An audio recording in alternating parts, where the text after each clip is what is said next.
Un petit air de printemps plane sur la capitale française en ce dimanche pas tout à fait comme les autres.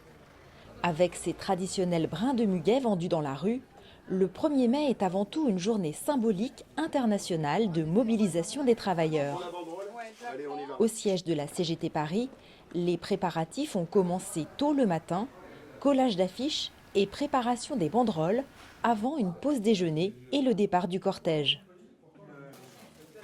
Pour la CGT Paris, c'est un grand rendez-vous. Toute l'Île-de-France vient à Paris ce jour-là de façon unitaire. Il y a la CGT, mais également les autres organisations.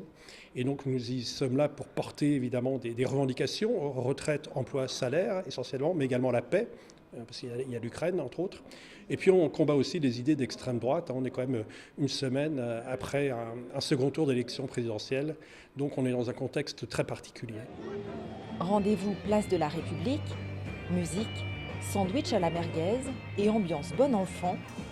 La mobilisation est forte malgré les vacances scolaires, alors qu'un nouveau quinquennat vient de commencer. Il y a un problème de salaire dans ce pays, il y a les questions d'emploi, le chômage baisse, mais la précarité aussi. Il y a beaucoup de radiés de Pôle emploi, donc derrière les chiffres, il faut regarder la réalité. Il y a la question de la sécurité sociale et donc de la retraite, du financement de la santé, et puis les questions environnementales qui sont très fortes parmi la jeunesse et qu'on porte nous aussi. Le président de la République n'a pas eu l'air d'avoir entendu un certain nombre de choses, et plus il y a de monde dans la rue, plus on a de chances d'être entendu. Sur un parcours de 3 km environ, syndicats et associations défilent derrière leurs banderoles au son des haut-parleurs.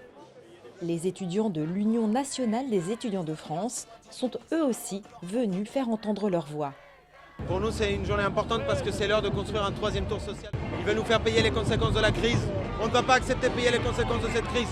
Et ça ne se joue pas à Matignon, ça ne se joue pas à l'Assemblée nationale. Ça se joue dans la grève, dans les manifs, dans les blocages, dans les facs, dans les lycées, dans les lieux de travail. Et nous, c'est ce mouvement social qu'on est en train de construire. À peine une semaine après sa réélection, le président français Emmanuel Macron faisait face à la première manifestation d'ampleur de son deuxième mandat.